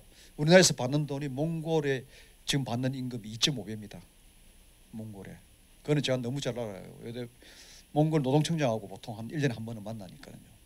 그게 고용청장. 거기는 복지부하고 노동부가 같이 합쳐버렸어요. 몇 년 전에. 그래가지고 거기는 고용복지부로 돼 있죠. 그래서 그쪽에 장관은 여성 장관이고 그 고용청장이 그예요. 약간의 그 소마비 있는 장애인이고 그분하고 이야기해 보면은 그런 그게 있어요. 그래서 북한 인력이 참 자기네도 많이 쓰고 싶다는 그런 이야기를 해요. 임금비가 너무 낮아요. 그러면 우리나라에서는 지금 그 개성 같은 경우에도 사실은 우리가 굉장히 많이 주는 돈이죠. 사실은 몽골비 정도만큼 줘요. 우리가. 그래서 우리나라로 비교해 보면 뭡니까? 몽골이 아까 제가 뭐라고 얘기했습니까? 2.5배라고 그랬죠. 근데 거기다 더 얹어가지고 더 줘요. 사실은 북한에 정부 쪽으로 주는 그게 있어요. 그게 있으니까는 그래도 저는 그 살려내야 되고요. 그 해야 될 게 저는 희망적인 게 상당히 많이 있다고 봐요. 우리가 그것만 잘만 해보면요, 깨 있게 하면 되는 겁니다. 그다음에 마지막으로 요 하나만 좀 이야기하고 가는데요. 우리나라의 기본 대한민국의 이념이 뭡니까? 홍익 인간의 이념이죠. 이게 딱 제가 볼 때 시민복지국가에 맞는 이념이에요. 홍익 인간이라는 뜻이 뭡니까? 인간을 널리, 홍자라는 게 넓은, 널리 인간으로 하여금 뭡니까? 이익이 되게끔 한다는 거거든요. 홍익 인간이죠. 그래서 이게 뭐냐? 함께 더불어 살아간다는 정신이죠. 가난한 처지는 사람이 없도록 만들어 간다는 정신이죠. 그래서 이 홍익 인간의 이념을 잘 하기 위해서 여기 보면은 요 테일러 굿비라는 이 학자가 영국 학자인데 우리나라도 몇 번 왔었어요.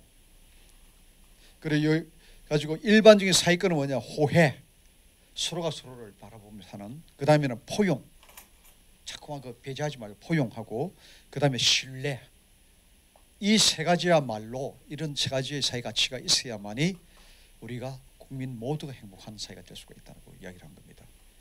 호혜, 내만 바라보는 게 아니고 상대방을 서로 보자는 거죠. 그 다음엔 또 뭡니까? 포용. 그 다음에는 신뢰, 믿고 따르는. 그래서 이제 정부가 우리나라는 너무 지금까지 신뢰하는 정부가 아니에요. 그러니까 세금도 저거 해봐야 또 엉뚱한 또 뭡니까? 무슨 길 닦는 데나 다 쓰고 그런 그 신뢰성을 잘 보여주지 못했어요. 지금까지 우리나라 정부들이 그거를 잘 신뢰를 보여줄 수가 있어야 되고요. 그 다음에는 프로그램 짤 때도 항상 뭡니까? 호혜, 의견을 들어보고 뭘 하나 하더라도 좀 커뮤니케이션으로서 호혜의 기본이 커뮤니케이션 아닙니까? 해주고 그 다음에는 이 포용, 사람들을 어떤 사람이든 간에 말이죠, 배제시키지 않고 함께 끌어들이려고 하는. 그렇기 때문에 이 복지도 아까 내가 맨 처음에 이야기한 것처럼 단순한 최저 생계비만 주는 것으로 끝나는 것이 아니란 겁니다. 던져주듯이 주는 그걸로서는 절대로 그게 안 됩니다. 좀 사람들 마음을 움직이고 약간의 일자리 같은 것들도 처음에는 힘들지만은요, 프로그램, 지금의 현재 프로그램을 나는 좀 바꿔야 된다고 봐요. 복지 프로그램은. 그래서 소득을 꾸준하게 줄 수가 있는 그것이 바로 삶과 직결되어야 되지, 삶과 관계없이 그냥 공짜라는 기분, 떼쓰면 뭐가 된다는 것, 이런 데 있어서는 안 된다는 이야기죠. 그게 아니고 그 떼쓰는 그 힘을 딴 데 가서 말이죠, 쓸 수 있도록 하는 프로그램을 많이 만들어내야 된다는 이야기예요. 그래서 이런 것도 해야 되고, 그 다음에는 또 좀 더 기득권에 있는 분들이 좀 더 많은 부담을 좀 더 해주고 말이죠. 그래도 여러분 보십시오. 100만 원 내서 40%의 세금을 내면 60만 원 남잖아요. 근데 80만 원 되는 사람들은 30% 세금 내야 되지 않겠습니까? 그러면은 30%만 냈다고 하더라도 자기가 갖고 있는 거는 70%도 갖고 있어요. 그죠? 그 80만에 70% 갖고 있으면 뭐가 됩니까? 56만 원밖에 안 돼요. 아무리 누진적으로 좀 한다고 하더라도 50% 넘는 세금이라는 게 있을 수가 없어요. 전 세계가. 그래 본다면은 나머지 50% 가까이는 자기가 많이 있는 사람 많이 갖고 있을 거 아닙니까? 조금만 더 생각하면 되거든요. 안 그러면은 저 아까 복지자 있지 않습니까? 지에 걸리는 거죠. 탐심이 끝이 없으면은 결국 불행하게 돼요. 우리나라에 요즘 질병도 뭡니까? 못 먹어가지고 질병 걸리는 사람은 없어요. 많이 먹어서 그렇죠. 많이 먹고는 운동은 안 하고, 그러니까 엉뚱한 생각 때문에 자꾸 나고, 그러니까 자기 딸보다도 더 어린 여성들하고 같이 놀려고 그러고 말이죠. 그건 있을 수가 없죠. 그게 욕망이거든요. 탐심이 생기는 겁니다. 그래서 우리가 복지하는 사람들은 조금은 제가 볼 때는 소득이 있잖아요. 큰 대우를 받고 한다는, 물론 적정한 일을 하다 보면 그게 오는 것이지, 너무 또 저는 그거를 사람들의 마음을 읽고 좋은 프로그램을 많이 만들어 성공적인 걸 좀 많이 보여주시기를 바래요. 그래야 국민들에게 그거 하기도 좋죠. 설득시키기도 좋고. 그게 바로 복지 동맹이라는 겁니다. 복지에 대한 생각을 같이 하는 사람들의 모임을 점점 더 크게 가. 그래야지 힘을 합쳐야 된다는 이야기죠. 그래서 복지는 한두 사람으로 되는 것이 아니에요. 대통령 혼자로 또 되는 것도 아니고요. 그래서 많은 사람들이 힘을 합쳐가지고 뜻을 같이 하는, 함께 살고자 하는 홍익인간적 이념이 그 바탕이 돼야만이 되는 겁니다. 그런 점에서 여러분들이 이 스웨덴에서 우리가 배울 바는 저는 딱 두 가지로 봐요. 세금 많이 내자. 알겠습니까? 그 다음에는 저게 노는 지죠. 좀 더 우리 함께 살기 위한 그 홍익인간. 그러기 위해서는 인간의 욕망이란 끝이 없다는 것을 좀 더 자제할 수가 있는 그런 어떤 사회제도 프로그램을 만들어야 된다는 이야기입니다. 제가 뭐 질문도 좀 받으려고 했는데 그거는 뭐 시간이 없어 안 되겠습니다. 제가 뭐 여기 실례를 하겠습니다. 좀 잘 읽어보시기를 바랍니다. 감사합니다. 생명도시 시흥